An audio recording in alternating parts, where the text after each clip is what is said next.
Today I'm going to be reviewing these pet diapers. First and foremost, I would like to say thank you to the company for sending me this product so I could go ahead and give you my full and honest review. So I'm going to go ahead and unbox these diapers, show you the quality, show you their different uses, and then we're going to go ahead and try them out on my dog. As you can see, the diapers do come in a package like this. It is a total of 10 diapers. They do have a variety of sizes available. I did get these in a medium.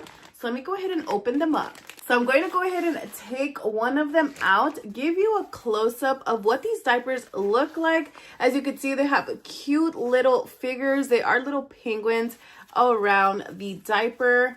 Let me go ahead and show you. They do stretch, so they are stretchable. Take a look. They have like a little elastic stretchy band all around. They do have a tail hole. So let me go ahead and show you that. They do have a little hole for the tail.